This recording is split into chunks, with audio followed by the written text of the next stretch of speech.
Seven Lamb Productions presents to you End of All Hope.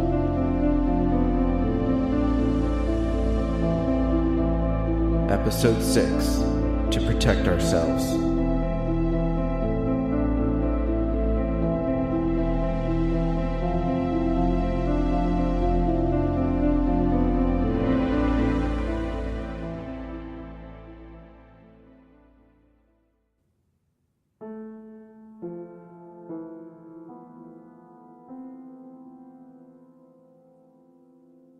It was 7:30 now, and the sun was rising over the treetops. After our encounter with the creature, or should I say alien, Braden and Mark dragged the corpse outside. Jay scanned the TV all night, but no signal was getting through. He also tried calling 911 on Braden's phone several times only to receive a busy signal.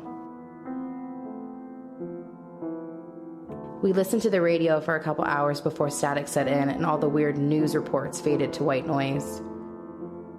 The power went completely out at 5 in the morning. We gathered in the den and lit a few candles. None of us could fall asleep, not even Luke. The sun's up. I see that. I tried calling Scott again around 6, but he didn't answer. I left a message and several texts and tried not to worry.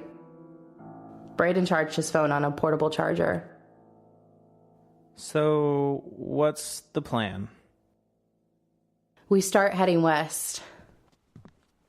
I got up and headed to the kitchen. I poured myself a glass of orange juice. Ava? I turned around to see Mark leaning on the counter. He appeared uneasy. Can we talk? Sure, as long as it's not about our trip. Come on, Ava. No. I just want to talk about our predicament. I don't want to hear it. I just think that... You said... I know what I said. Then there's nothing to discuss. That's not fair. Things have obviously changed. I don't want to hear it, Mark. Ava, please. You're not being fair. Just give me a minute. I took a sip of orange juice. Mark and I stared each other down. Fine, go. 1 minute. Jesus, okay. I've been thinking because of the encounter last night. Maybe we shouldn't be so hasty and just take off. Maybe we should... hold off. Hold off on heading west. We don't know exactly what's going on here. Sure we do. It's a goddamn alien invasion. Really, Jay? Oh, I'm sorry. Am I wrong? Asteroid hits Earth, creature emerges from said asteroid. Tell me that thing isn't an alien. I haven't seen anything like that on any BBC documentary. We don't know that it came from the asteroid. We're taking Darren's word for it. Maybe we should check it out. Ava, you said you saw the asteroid by the lake. Why don't we go by there?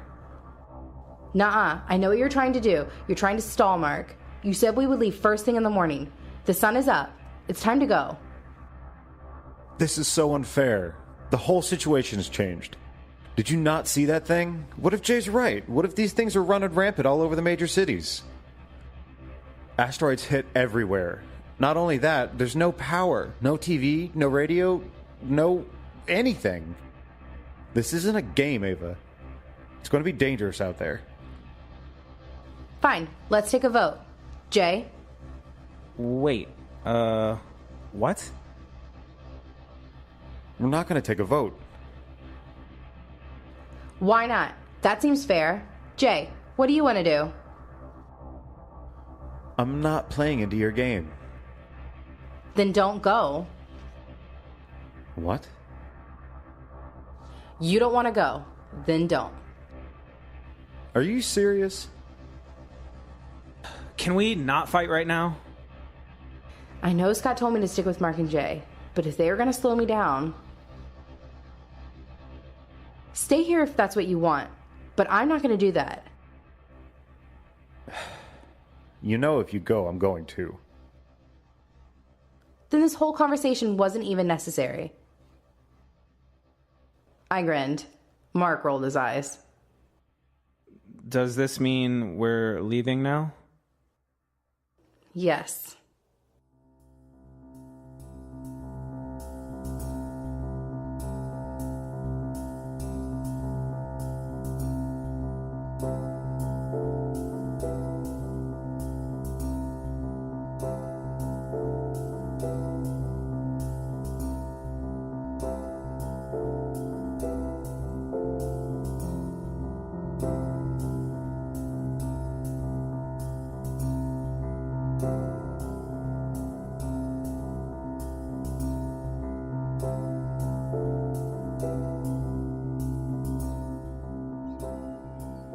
Braden was kind enough to help us pack food, water, and a few other supplies. We took 2 flashlights, some batteries, maps, a small container of gas, blankets, matches, and even some firewood. And you're sure you don't want to stay? I'm sure. Braden let Jay and I call our loved ones again. This time, Jay not only called his brother, but also his father and a distant cousin. I tried Scott again, but nothing. My heart skipped a few beats when he didn't answer, but I left a message anyway, informing him that we were on our way. Can we move that thing farther away from the cabin? Maria was staring at the alien corpse that Mark and Braden moved toward the wood line. Thank you, again, for letting us stay here. And for the supplies. Luke and Darren came outside. Darren limped to the porch railing. His cut-off jeans showed his scarred leg. The bite he received from the creature was green and filled with pus. His leg doesn't look too good. I have some antibiotics that we'll try. Luke ran down the porch steps and over to us. He grabbed onto his mom's waist. Say goodbye, honey. Bye! Bye, buddy. Oh, wait, you know what? Here, take my phone. Really? Might as well. We have Braden's and a charger. No need for mine. It would better suit you. Sorry, it's not charged all the way. I guess I should have done that last night. Thank you. The charge won't last long, but keep in touch if you can. If the phone continues to get signal. If you keep a steady pace and don't run into any delays, you should reach the West Coast within the week. Of course, you will need to stop for gas. Yeah, I'm sure it won't be an easy trip, but we'll make it. For sure. Take it easy, Braden. We said our goodbyes and climbed into the car.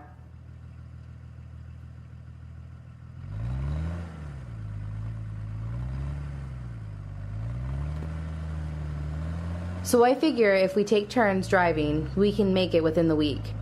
We just have to drive non-stop. Let's just try to avoid the big cities. Can we try the radio? That's not a good sign. Mark continued to flip through the channels, but the best we could get was a staticky channel of some man talking about another country. We couldn't really make out what he was saying, but it sounded like he was mentioning something about more asteroids.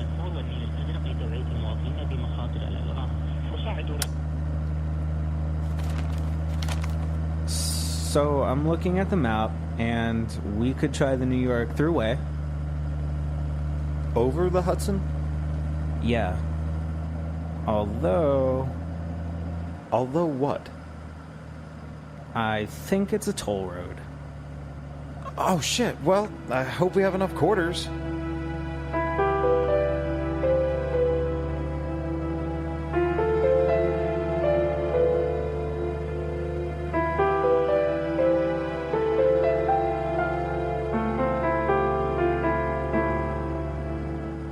There weren't too many cars on the road.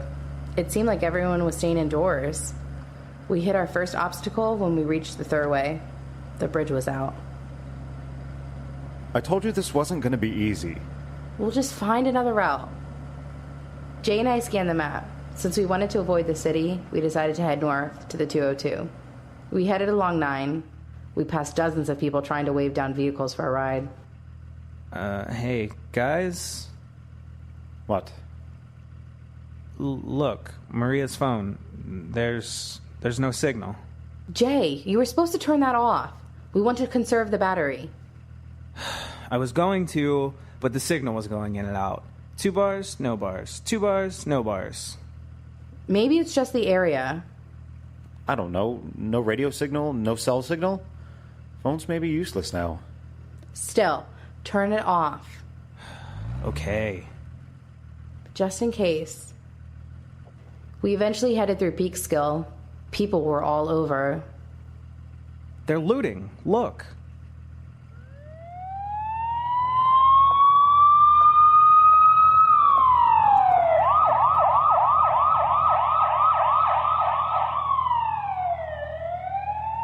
Those guys are getting arrested. Let's move through quickly. Mark weaved around cars.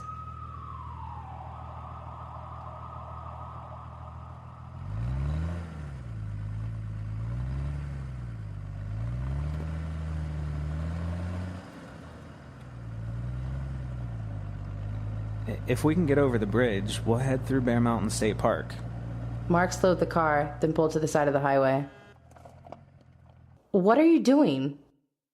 As much as I hate to stop, we may be able to gather up a few supplies. We already have plenty of food and water. Well, I was thinking protection. Mark pointed to the left. In the distance, a sign read, Jimmy Jong's gun shop. It might come in handy. I don't think we should stop. That creature attacked us, and Braden stopped it with a bullet to the head. We need protection for our supplies, and not to mention ourselves. What makes you think anything would be in there? We don't know until we look. Game? I'd like more than a steak knife. Let's check it out. Quickly. In and out. Mark took the next exit. We drove past a couple of looters throwing rocks at 2 police cars. We reached the gun shop just as 3 teens ran in. This doesn't seem safe. No, it doesn't. Maybe I should just be the one that goes in. Screw that. Jay, you and Ava stay with the car. Mark jumped out of the car and ran into the shop. The windows of the shop were tinted. Lock the doors. Do you think these people know about the aliens? Who knows? Holy shit! We spun around to see some looters throwing rocks. They were aiming at an officer. The officer ran inside the gun shop. His gun was drawn. We should leave. This was a dumb idea. I'm going inside. Wait. You can't leave me. Someone has to stay with the car. Fuck that. I'm not staying out here by myself. Jay. No, I'm not. That cracked the back window. Come on, Mark. Hurry up.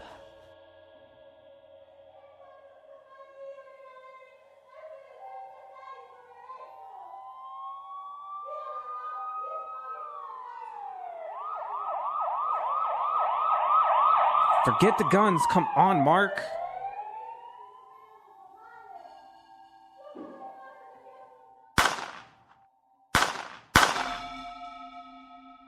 Shit, what the hell is wrong with these people? Jay and I ducked down. I peeked out the passenger window to see 2 looters run out of the side entrance of the shop. One of them held a handgun. The other held his leg, which was bleeding. Where's Mark? I jumped out of the car. Ava, wait!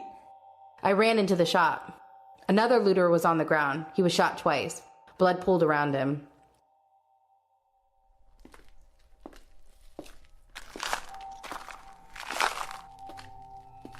I walked past 2 aisles to see the cop. He lay motionless on the floor. Blood everywhere. Mark! Mark! Ava, what are you doing here? Are you hurt? No, I was waiting out that little scuffle. Come on, let's get out of here. Did you find anything? Not much. 2 handguns and a box of bullets. 30 to be exact. What the hell happened? Those dumbass looters attacked the cop. Mark shoved the gun in his waistband. You do know how to shoot, right? It's been a while. Good. Here, it's loaded. Mark handed me the other gun. We ran outside, and I instantly froze. The same 2 looters were by the car. Don't move. One of them held a gun towards us. The other one, bleeding from his leg, held a gun at Jay's head. We're taking the car. Fine, take it. We want the gun too. Give us the gun. Give him the gun, Ava. I slowly placed the gun on the concrete and kicked it over to them.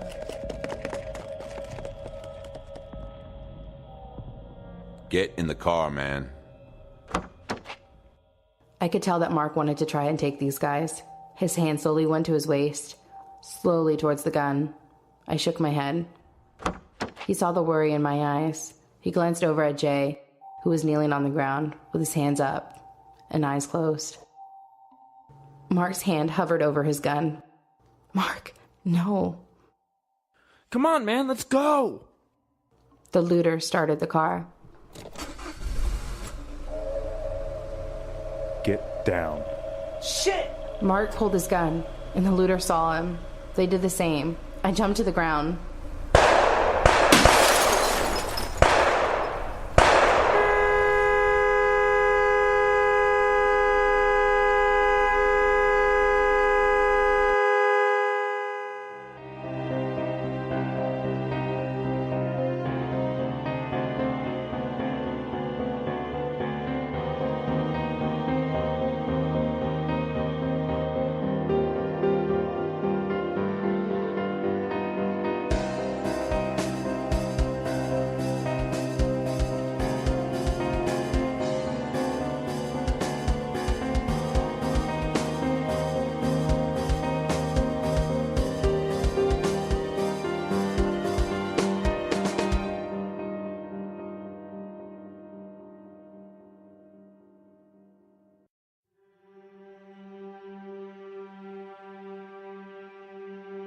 End of All Hope, written by Robert M. Lamb, edited by Seth York, Adam Jetmore, and Robert M. Lamb.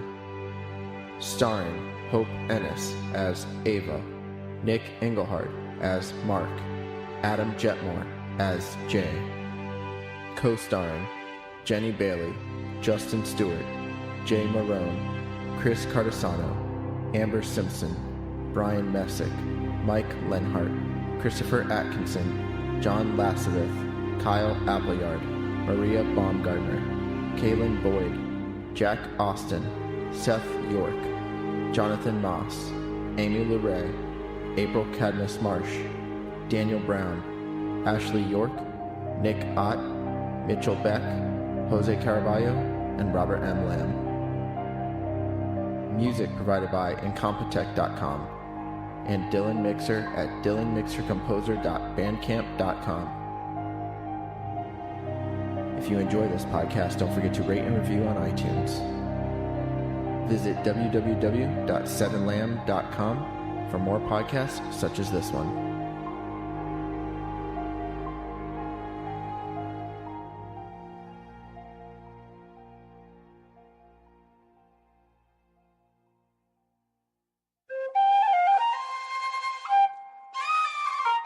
This has been a 7 Lamb production.